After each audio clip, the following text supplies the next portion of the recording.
sorry about that. I had a few more adjustments to make than I usually have during that process. I kind of click through the slides to see how they look, and then I go through the animations to see if it's working right. If anything's wrong, I fix it, and I had a few more things to fix than I usually do. So apologize for that. At least you got to hear a little bit of Metallica while I was doing all of that. In this video, we're going to talk about health effects associated with radiation exposure. And you could write a book on this. There are books on this. You could have an entire class. And when I say an entire class, I mean an entire semester just on health effects. This is going to be just a very brief summary. These are some health effects that we need to be aware of as safety professionals. We can talk about health effects as falling into two categories: deterministic health effects and stochastic health effects. First of all, let's talk about deterministic effects and what we mean by deterministic effects. Now, this concept applies to more than just effects of radiation. There can be deterministic effects associated with other factors as well. But again, we're working within the context of radiation exposure here.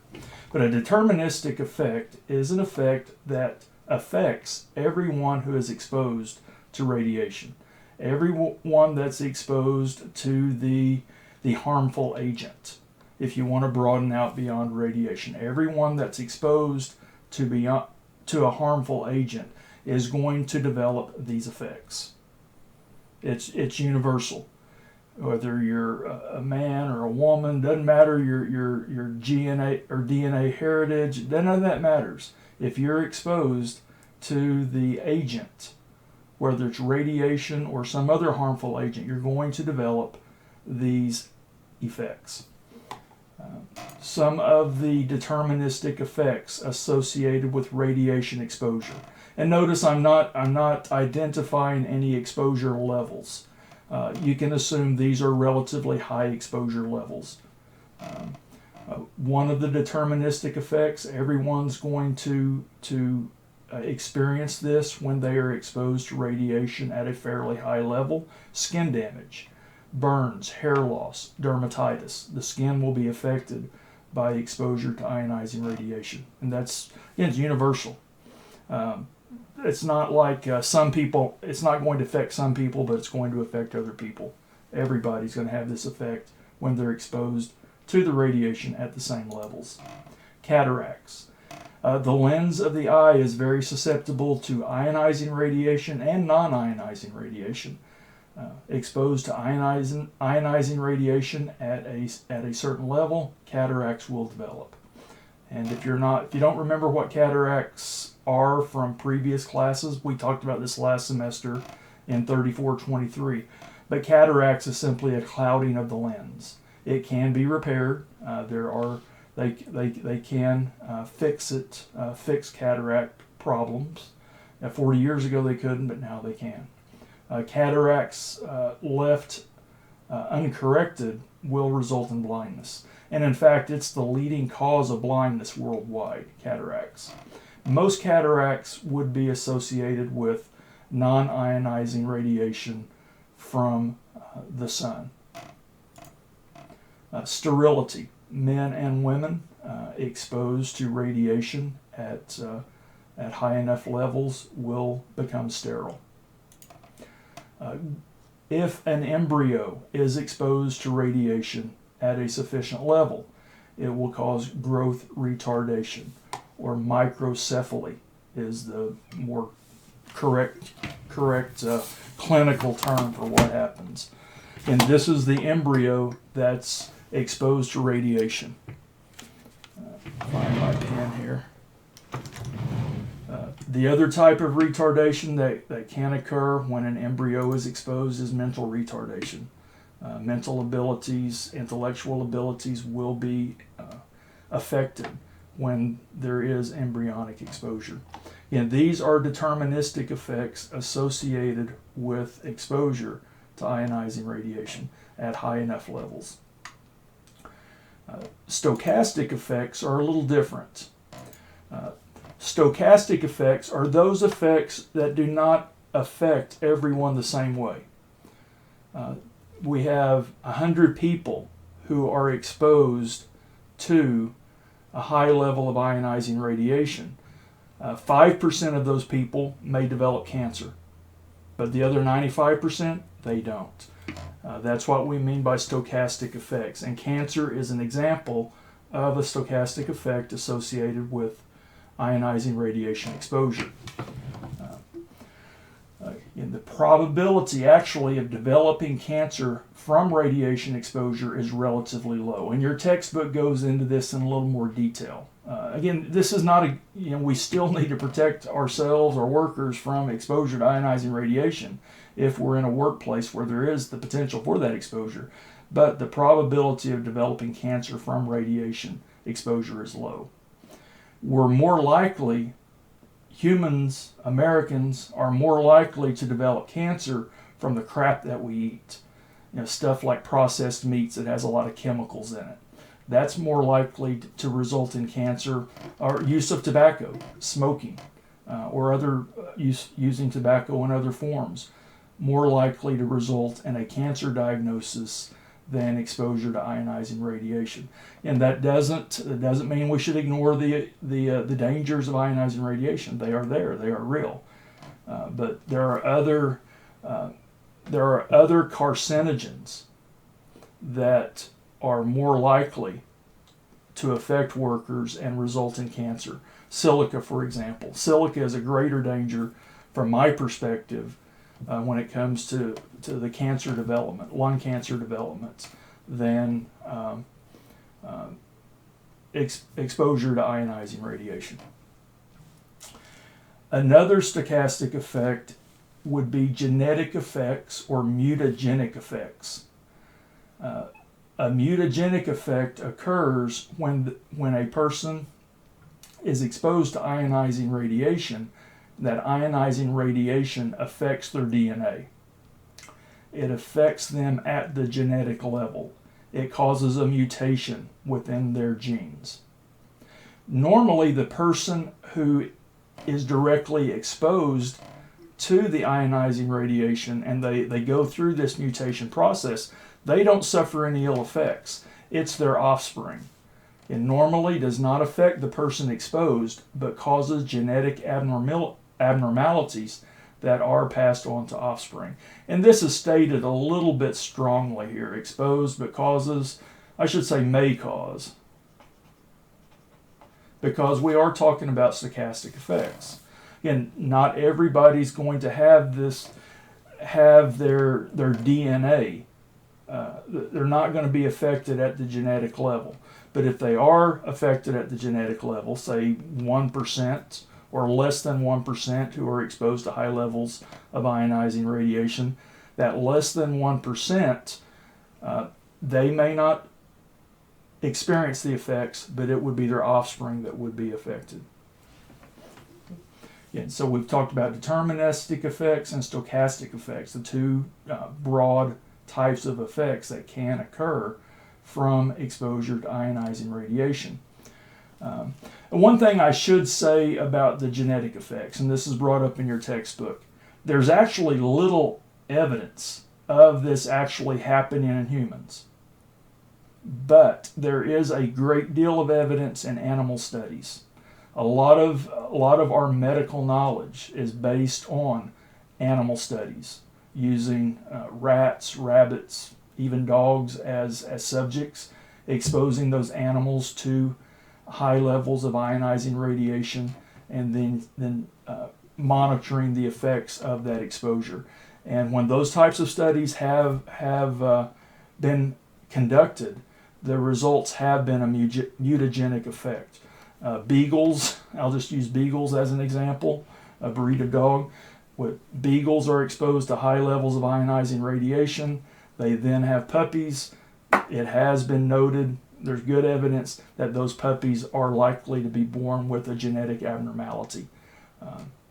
But again, we haven't experienced that in humans. The research has not demonstrated that beyond a shadow of a doubt in humans, but it's very likely. I mean, our organisms are very similar. We have the same basic anatomical structure as most other mammals. So if other mammals are being affected by it, it's very likely that humans will be affected by high levels of ionizing radiation in this way with mutagenic effects. Let's link some health effects to specific levels of exposure, and this information is from the Nuclear Regulatory Commission, again the main governing body for nuclear radiation safety in the United States. According to the Nuclear Regulatory Commission, at 5 to 20 rem exposure, you're likely to see chromosomal damage that could be passed on to offspring, increased susceptibility to cancer later in life. Again, those are both stochastic effects. It's not going to affect everyone equally. So 5 to 20 rem, that's when we start seeing signs of serious consequences, health consequences potentially. Now remember, 5 rem is the annual whole body limit from the NRC and also OSHA.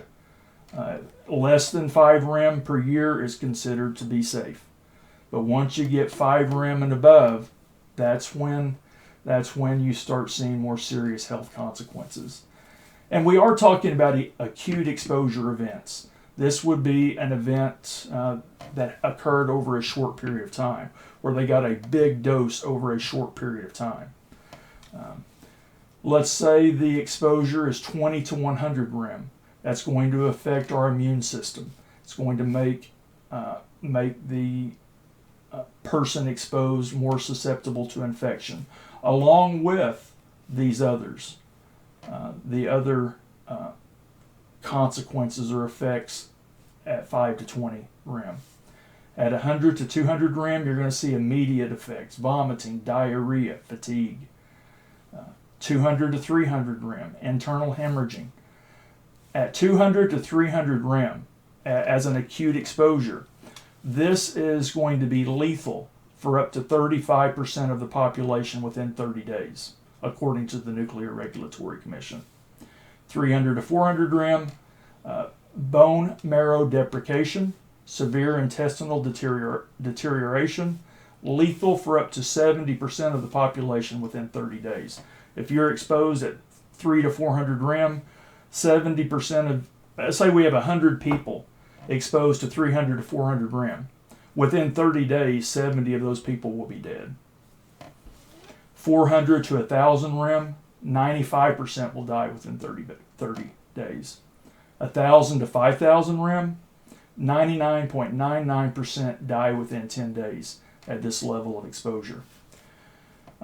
Putting this into perspective, thinking about the Chernobyl accident that occurred back in the 80s, the average dose recorded for Chernobyl workers who died within 1 month, the Soviet Union didn't really give us good data.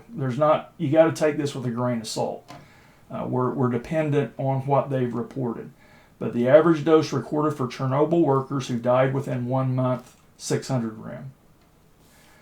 The estimated exposure for Chernobyl first responders, firefighters and other first responders, 1,000 to 2,000 rem was their exposure. Most of the all of the first responders who responded to this have died. They died pretty quickly as a result of their exposure. And many of the workers, even if they weren't first responders going into the core of the reactor, going into the area that was most dangerous, they lost their life as well as a result of this. Now keep in mind, what we're talking about with some of these exposures, we're talking about a catastrophic nuclear accident, the meltdown of a reactor core like they had at Chernobyl. We've not had a reactor core meltdown in the United States. We're not likely to have a reactor core meltdown in the United States. Nuclear Regulatory Commission is very serious about the safety of our nuclear power plants. And there are fail-safes in place to prevent the type of incident that occurred at Chernobyl. All right, some numbers, some exposure levels that can result in some serious consequences. Workers, unless they are just completely reckless, are not likely to be exposed to this much radiation in a short period of time. The CDC has several publications devoted to radiation sickness. In one of their documents, they talk about acute radiation syndrome. Let's talk a little bit about that.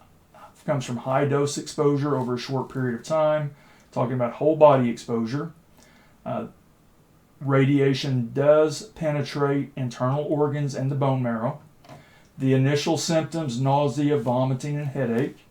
There's a delayed onset after a period of time has passed. They're likely to exhibit loss of appetite, fatigue, fever, maybe seizures, and they're more likely to be susceptible to infection. If you would like to read more about acute radiation syndrome, check out the links that I provided on the separate sheet, the index of internet resources associated with ionizing radiation. Cutaneous radiation injury is another type of health effect that can occur. It's kind of like a bad sunburn, itching, tingling, redness, and swelling. Individuals who suffer cutaneous radiation injury may be more susceptible to skin cancers and other skin-related disorders later in life. All right, that's just a quick rundown of the health effects associated with ionizing radiation. And back to what I've said in the earlier videos, most of you are never going to be in an environment where ionizing radiation is a hazard, a major concern. But if it is, you will want to go on and make yourself more knowledgeable in this area and learn more about the potential health effects. All right, in the next video, we're going to talk a little bit more about radon. We're going to talk about radiation exposure in some specific industries, specific areas of our life. And I will see you in that next video.